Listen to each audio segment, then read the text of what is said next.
Welcome. If you are here, you are probably ready to stop. Stop thinking about what happened today. Stop planning what needs to happen tomorrow. Stop the quiet running list in the back of your mind that never quite switches off on its own. This is eyes closed, a place where we slow everything down together with stories. Not dramatic stories, not stories that ask anything of you, just long, gentle, interesting stories about ordinary things. So, here is what I would like you to do right now. Find your position, the one you actually sleep in, not the polite sitting up position, but the real one. Pull the blanket up if you have one. Let your shoulders drop away from your ears. Take one slow breath in through your nose and let it out slowly through your mouth. You don't need to do anything with your hands, just let them rest. You don't need to keep your eyes open, let them close when they want to. You are not going to miss anything important. The story will keep going. I will keep talking. All you have to do is listen, or not listen, or somewhere in between, which is the best place to be. Let the day go. It was what it was. Tomorrow is not here yet. Right now, there is only this, your breath, this voice, and a story that is about to begin. Are you ready? Then let's begin. Look at what you are wearing right now, or think about what you are wearing today. If there are buttons, think about them for a moment. Small, round, piece with holes or a shank sliding through a slit in fabric and holding shut what would otherwise be open. Such a small thing, such a simple thing. You probably button and unbutton buttons today several times without noticing. A shirt, a jacket, a coat, the small round objects your fingers know without having to look. Buttons are so ordinary that the word button barely registers anymore. We say it without thinking. We do it without thinking. But buttons have a surprisingly long, strange, and, in places, genuinely funny history. A history involving ancient ornaments that were never meant to fasten anything. A period of several thousand years when humanity had buttonholes but somehow didn't put the two ideas together. A moment in medieval Europe where buttons became so popular, so excessive, so ostentatious that laws had to be passed to stop people from covering themselves in them. And the quiet, daily intimacy of button, the way it connects two edges of cloth and holds you together, is something worth thinking about on a night like this. So, let's talk about buttons. Get comfortable. Let your breathing slow. We're going back a long time. The oldest object we have found that we call a button is about 5,000 years old. It comes from the Indus Valley civilization, the ancient city of Mohenjo-daro and Harappa in what is now Pakistan and northwest India. A curved shell, piece with two holes, small enough to fit in your palm. It is beautiful in a simple way, smooth, the curve of a shell, the precision of the holes. But here is the thing. Archaeologists believe it was not used as a fastener. There is no evidence that these early buttons were used to hold clothing shut by passing through a buttonhole. They were decorative, ornamental, objects sewn into fabric to catch the eye, not to close a gap. A button without a buttonhole is just a disc, a decoration. For most of human history, clothing was held together by other means, by pins, long needles of bones or metal pushed through layers of fabric, by broches, decorative clasps that pin one piece of the fabric to another, by laces and ties, cords threaded through eyelets and knotted, by simply wrapping fabric around the body and tucking it in place. The ancient Greeks and Romans fastened their garments with fibulae, a kind of elaborate safety pin, some of which were for works of art, decorated with inlaid enamel or precious stones. The Celtic people of Europe used fibulae extensively. Some of the most exquisite metal objects from the ancient world are fibulae. All of this worked fine. Clothing stayed on. People didn't consider themselves missing anything.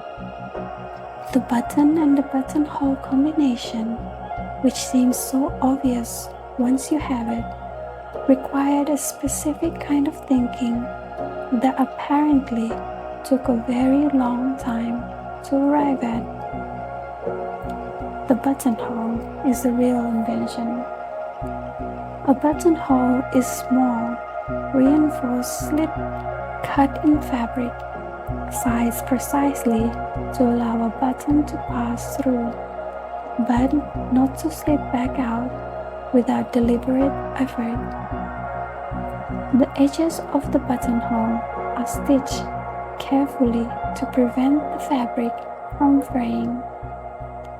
A button without a buttonhole is a decoration. A buttonhole without a button is just a hole. Together, they are a fastening system of remarkable elegance, simple, reliable, adjustable, reusable. The combination seems to have appeared in Germanic regions of Europe around the 13th century CE. Why Germany? Why then? The prevailing theories relate to the style of clothing fashionable in medieval Europe at that time. Garments were becoming more fitted rather than the loose, draped robes of antiquity. European clothing was being cut and sewn to follow the shape of the body more closely. Fitted clothing, particularly on the arms and bodice, needed to be fastened precisely. Laces worked, but they were fiddly. Pins were potentially dangerous. The button and buttonhole combination allowed fitted garments to be closed quickly and securely. Once the idea appeared, it spread rapidly. Within a century of the first recorded use of buttons as fasteners in Europe, they were everywhere, and not just functional, fashionable. What happened next is one of the most glorious excessive episodes in fashion history. If buttons were new, and buttons were fashionable, and buttons indicated wealth because metal or bone or carved ivory buttons were not cheap, then more buttons meant more fashion, more status, more wealth on display. Medieval European nobility did not stop at a moderate number of buttons. Historical accounts and surviving portraits from the 13th, 14th, and 15th centuries show garments covered in buttons, sleeves buttoned from wrist to shoulders, doublets buttoned from collar to hem, buttoned so close together they barely had room between them. One account describes a coat belonging to a French king with over 13,000 buttons. 13,000 buttons on one coat. Even accounting for historical exaggeration, the surviving examples from museum collections confirm the excess. Buttons were not just fasteners, they were statements. A man covered in small gilt buttons was telling you something about how much he could spend on buttons. This got to be enough of a social problem that governments began legislating it. Sumptuary laws, laws that regulate which different classes of people were permitted to wear, were passed in various European countries, specifically addressing buttons. In some places, only the nobility were permitted to wear gold or silver buttons. Commoners had to make do with bone or wood. In others, there were limits on the numbers of buttons permitted per garment. Laws about buttons passed by governments. This is what happens when human beings discover a new way to display wealth. The material of buttons tells a social history of its own. The earliest decorative buttons were shells, abundant, easy to pierce, naturally beautiful in a modest way. Stone, bone, and antler followed. Then, as metalworking developed, metal, bronze, then silver, then gold for the wealthy. Ivory, elephant tusk, was a prestige button material for centuries. The whiteness of it, the smooth density, the way it could be carved and polished. Ivory buttons on a fine coat were a marker of considerable wealth. In the 18th and 19th centuries, a material called vegetable ivory became popular. An endosperm, or seed, of certain palm trees, which is creamy white and hard when dried, and can be carved and turned almost like animal ivory. This was cheaper and didn't require killing elephants, and at its best was difficult to distinguish from the real thing. Jet, a form of fossilized wood, dense and deeply black, was fashionable for mourning clothing in the Victorian era, particularly after the death of Prince Albert. Queen Victoria wore jet for the decades of her widowhood, and fashionable society follows. Black jet buttons on black cloth, the whole grief expressed in the texture of small things. Mother of pearl, the iridescent inner layer of certain shells, has been used for buttons for centuries. It catches light in a way nothing else quite does, shifting color as the angle changes. Pearl buttons on white shirts, pearl buttons on children's dresses, a small shimmering at the wrist. And then, in the 20th century, plastic. Plastic changed everything in the button world, as it changed everything in every material world it entered.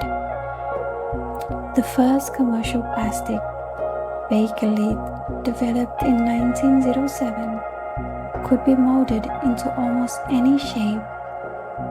Buttons became cheap. Buttons became colorful. Buttons became disposable. Before plastics, buttons were reused. When a garment wore out, the buttons were carefully removed and kept in a button tin. Every household had one, a small tin or box that accumulated buttons over years, buttons from dead relatives and worn-out coats and children's outgrown clothes. These tins were useful things. If you needed a button, you went through the tin and found one that worked. Button tins are a piece of domestic history.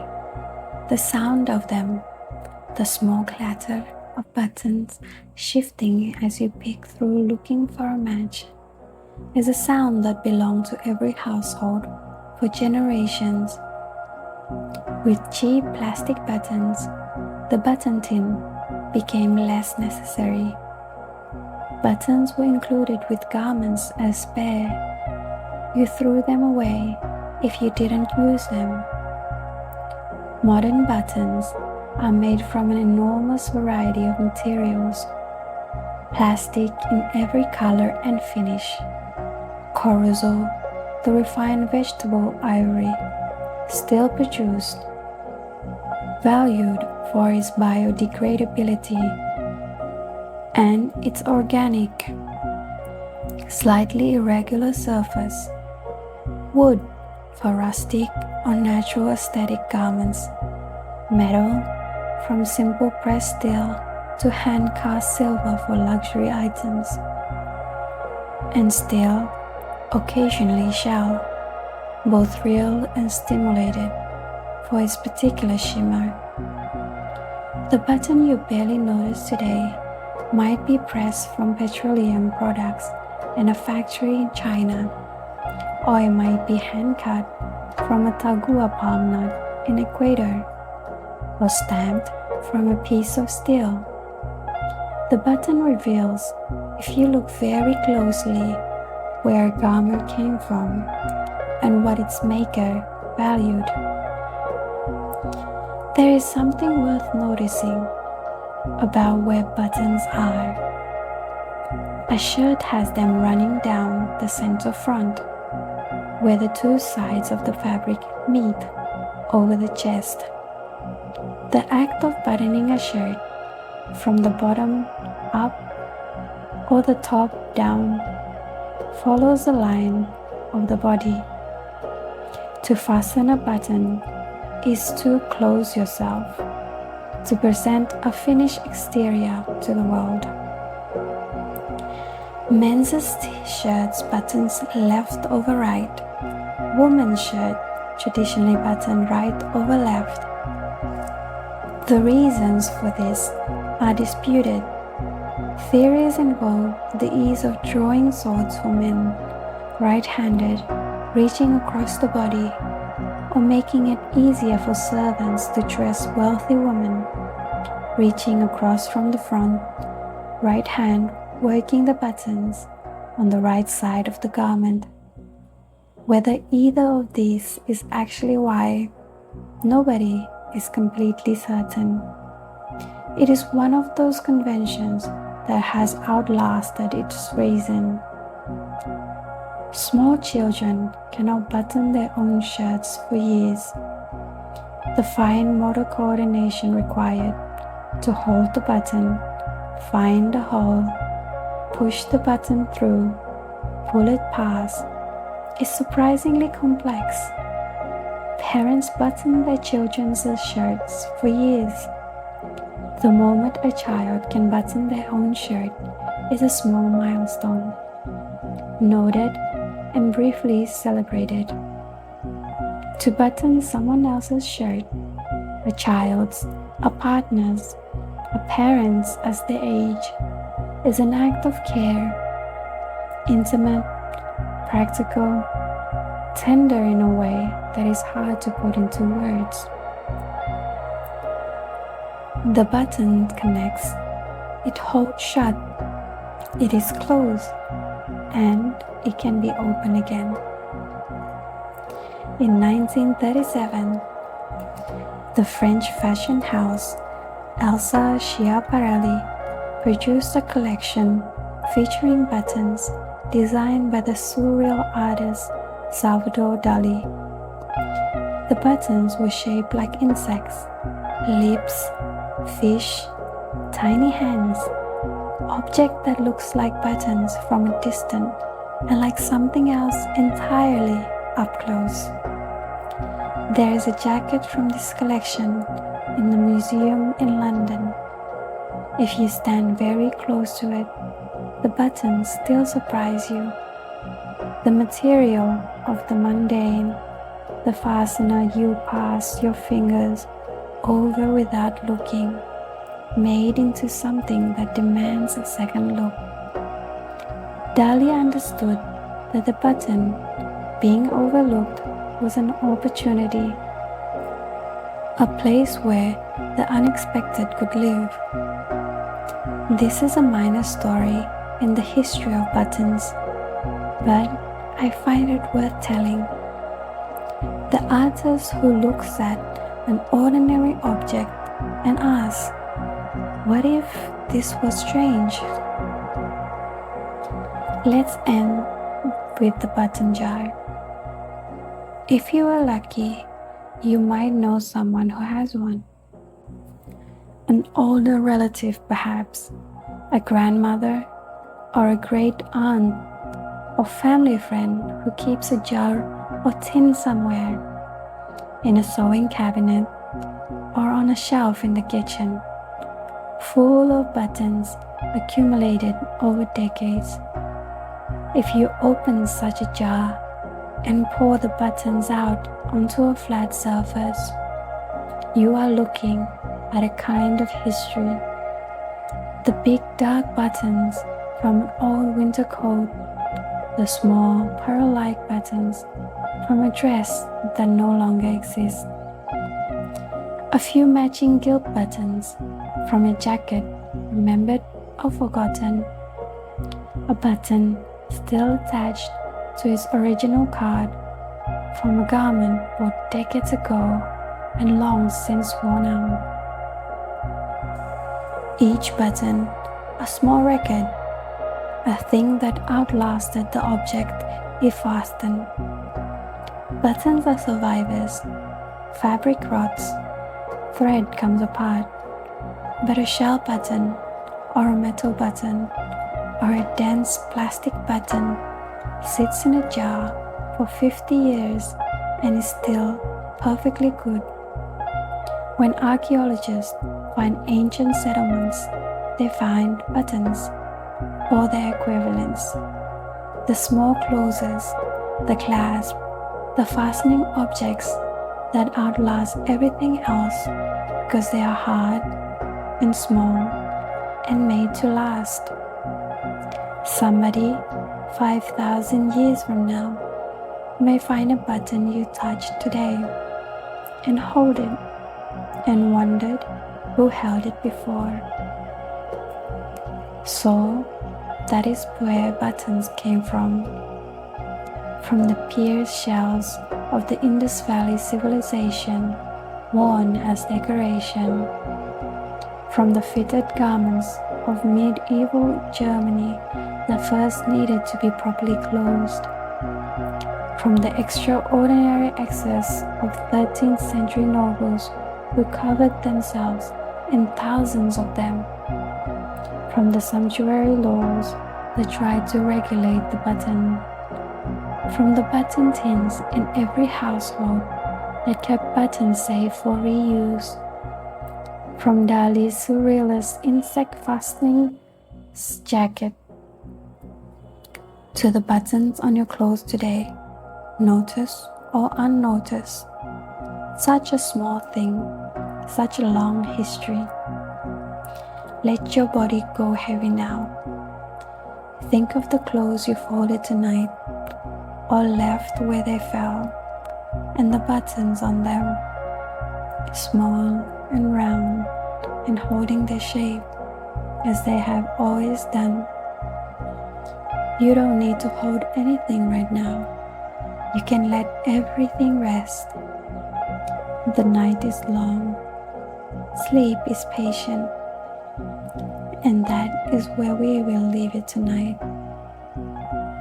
You came here to rest, and I hope that is exactly what you are doing right now, or close to it, somewhere in that warm, quiet place between knowing and not knowing, between the story and the sleep. That is the whole point of this. If you made it all the way to the end, or if you are only hearing this now, coming back from somewhere deeper, thank you for being here. It means something that you chose this for your night. There will be another story when you are ready for it. Until then, stay exactly where you are. Let your breathing do what it knows how to do, and sleep well. This is Eyes Closed. Good night.